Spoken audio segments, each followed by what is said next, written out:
William Samoei Ruto and Gachagua are not good for our diplomacy. When you look at our foreign missions, what is very clear is that these are not the kind of people who would inspire confidence to our country. Hani watu ambao wanaweza kuwafanya the investors even to run away. These are the kind of people I think when you compare them to Raila Amolo Odinga or even Uhuru Kenyatta, you realize that their international network is very poor. They have a bad history, right from 1992. And you see, our country is highly respected outside. Talk of Europe, talk of North America, talk of Asian countries. These are the kind of countries that have a lot of respect for our country. But now when we have, for instance, if the worst comes to the worst, and William Samoei Ruto becomes the president, and Gachagua becomes the deputy president, I think our diplomatic rating will something. And this is my worry. Kwamba even those people who are not in Kenya, I think the respect that you command, in foreign countries, because Kenya is a peaceful country. That's one thing that we know. When you compare Kenya to the neighbors, you see our economy is stable, it's vibrant, and our streets are safe. Lakini sasa wakati ambapo tunaanza kuhusisha na mambo ya kifisadi, because you see, these people, the two of them, have had cases in court. And like now, Gachagua has, I think, billions on billions of money that are questionable. And he has to lose a lot of money, I think, during the campaign. So when it comes to the issue of integrity, there are so many questions to be answered in the diplomatic circle. And that is why you find very few missions congratulating William Samoei Ruto. In fact, many people are not talking. They are just quiet because they know the kind of people who are taking out to be the leaders of this country. So when we say that there's all the reason to get worried, because kitu kimoja ambacho tunafaa kujua ni kwamba when electing a president, when electing a leader, we have to look at so many factors. Yes, elections are gone. We are not denying that. But the kind of leadership that we have doesn't inspire trust, doesn't inspire confidence. Na utaangalia utaona kwamba, and people are even scared because people are worried that, a number of people are worried that William Samoei Ruto, because he's a very vengeful person, can even actually decide to revenge.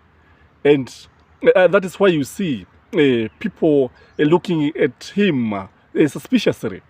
And that is why you see many people supporting Baba. Kwa sababu ukiangalia, unajua Baba, when it comes to the international circles, is a respected person. Is somebody who inspires confidence. Again, when you look at anything for this country, he has never fought for democracy. He has never fought for multipartyism. He has never fought for the constitution. So he is just there. Lakini ukiangalia Raila Amolo Odinga, utapata kwamba Raila ni mtu ambaye amepigania nchi hii sana. For all his life, he has fought for this country. And I thank the people from the lake for supporting this man for so many years. And what you are not getting, and it's important for people to get it right here, when Raila is going to court to fight for justice, it's only that, you know, he has been on the trenches for so many years. He is doing it for Kenya. He is doing it for you and me. He is not selfish. He is doing it for the future generation, such that whoever will try to rig the election in future will have a lesson to learn. And people don't know that Raila is a selfless person. And that is why we are still studying with him, and we have always stood with him, and we shall continue studying with him. Because what he is saying is that these elections were not free and fair. And we know that he's a Democrat. And a Democrat, so when I hear Ruto saying he is a Democrat, that Ruto is a Democrat, I look at him like, really? Really? A Democrat? Because you see, when you look at somebody who is a Democrat, is somebody who allows the institutions to thrive, the dependent institutions to thrive, people to thrive. But when you have somebody talking against maybe the media houses, against some people, you have to get worried. You have to get worried. Again, when you hear William Samoei Ruto trying to assure the people, the international community, what anybody, we are going to include anybody, nobody will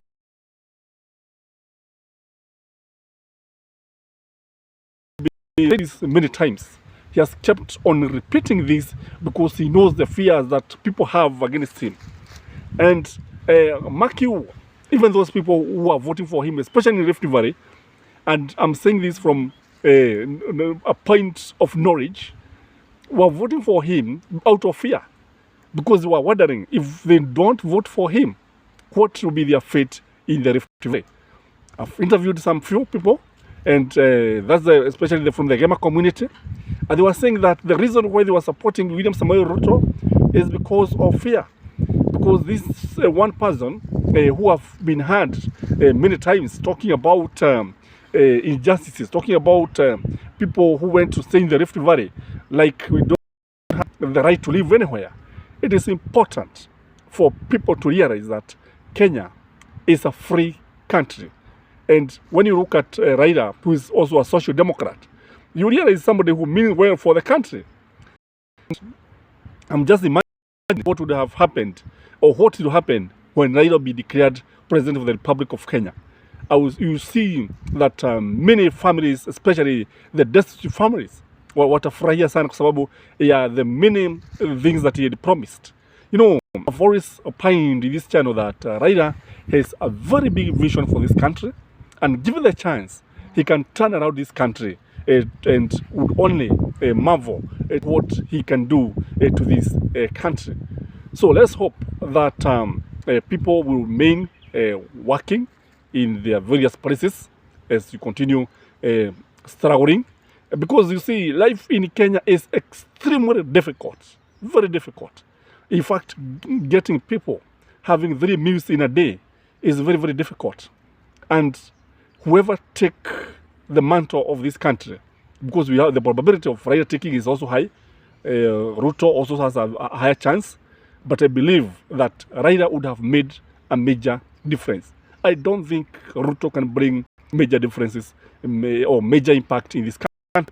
And when it comes to the attracting of investors, as I've said, I don't think he can manage to attract so many investors. You see, when you look at somebody like Kibaki, Kibaki was, because he was a respected person in the international community, he could even go to the East. That's why he moved Kenya foreign policy and started favoring the East. And you see, the West could not talk much. But you see, when you look at William Samoei Ruto, I pity this country. I pity Mother Kenya.